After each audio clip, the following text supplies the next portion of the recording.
मी प्रत्यक्षात कारगिल युद्धामध्ये माझा ट्रेड OPR असल्यामुळं, OPR म्हणजे ऑपरेटर, वायरलेस ऑपरेटर, मला जी टायगर हिल म्हणून म्हटलं जात होतं, त्या टायगर हिलवरती जाण्याचा मला योग आला आणि त्या माळामुळंच मी जिवंत राहिलो असा माझा विश्वास आहे.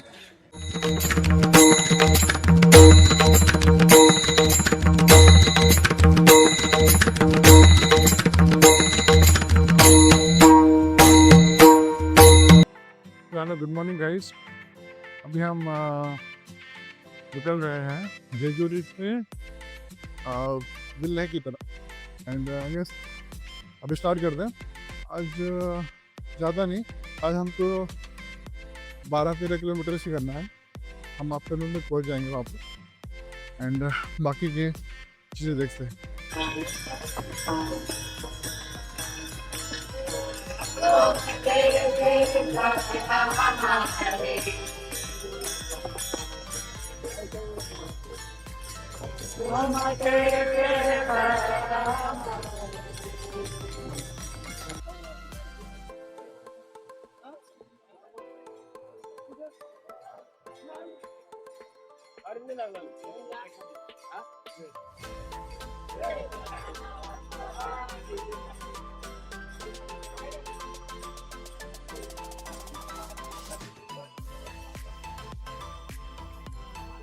हा रामकृष्ण हरी कोण आहे? 163 नंबर दिंडी। आम्ही आता जेजुरीवरून वाल्हेला चाललोय आणि नाश्त्यासाठी इथे थांबलेलो आहे। आता नाश्ता करून एक 5-10 मिनिटांनी आम्ही चालायला सुरुवात करणार आहे। आता आमचा 6वा दिवस आहे, तर आम्ही आता चालतच राहणार आणि याच्यामध्ये आम्हाला एवढा अनुभव येतोय ना की मला तर आता माझं वय 63 रनिंग चालू आहे, तरी सुद्धा मी अजून चालतोय आणि माझी इच्छा आहे की आणखीन मी भरपूर दिवस चालावं, भरपूर हे करावं। आज कमीत कमी माझे 10वी ते 12वी वारी आहे। रामकृष्ण हरी।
वास्कर महाराज कुंडी क्रमांक 5 आणि काय शिंदे यांनी केस करून यावं।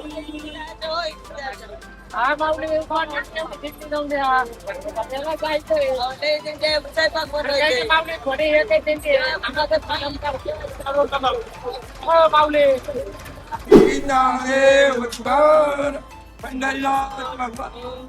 पावली ज्ञानेश्वर महाराज, जगद्गुरु तुकाराम महाराज, परमपूज्य स्वामी गगनगिरी महाराज, महामंडलेश्वर अभानंदजी महाराज, हर हरे महादेव।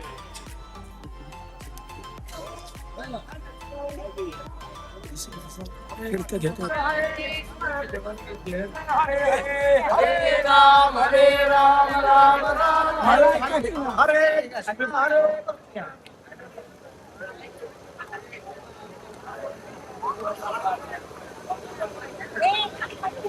रामकृष्ण हरी.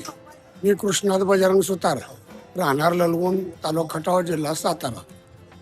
मी 27/11/1987 साली आर्मीमध्ये जॉईन झालो आणि 31 ऑगस्ट 2004 रोजी आर्मीत रिटायर झालो. हवालदार या रँकमधून रिटायर झालो.